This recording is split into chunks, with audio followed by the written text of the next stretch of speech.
কোটি টাকার হীরাটাকে অন্ধকারে খুঁজতে 1 টাকার মোমবাতিটাই কাজে লাগে। সুতরাং জীবনে কাউকে কোনোদিন ছোট মনে করো না। 20 লক্ষ টাকার গাড়ি কিনে লাভ কি যদি সেই গাড়ির জানালা 2 টাকার জন্য বন্ধ থাকে?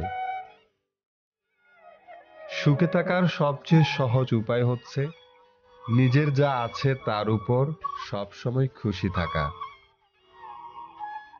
তুমি যদি টাকা ধার করো তবে তুমি ব্যাংকের কাছে দায়বদ্ধ। আর যদি তুমি টাকার মালিক হও তাহলে ব্যাংক তোমার কাছে দায়বদ্ধ। মুছে ফেলো চোখের জল, শক্ত করো মন। বাঁচতে গেলে লড়তে হবে তোমায় সারাক্ষণ। অহংকার করো না, হিংসা করো না, কারণ এই পৃথিবীর মাটির উপরে যতটা না মানুষ আছে তার থেকে বেশি কিন্তু মাটির নিচে রয়েছে।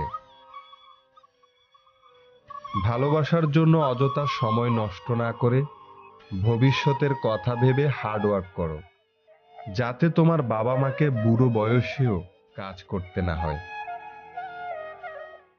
মানুষের মনে এমনভাবে জায়গা করো মরে গেলেও যেন সে তোমার জন্য দোয়া করে, আর বেঁচে থাকলে যেন দেখা করার আশা রাখে।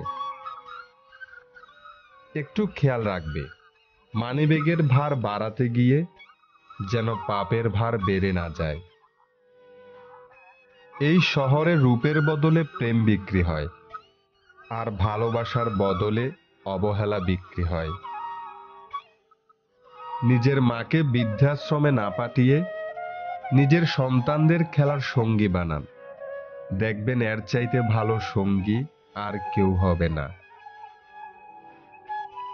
ভাগ্য হলো লিফটের মতো, যে কোনো সময় বন্ধ হতে পারে, কিন্তু পরিশ্রম হলো সিঁড়ির মতো, সিঁড়ি কখনোই বন্ধ হবে না।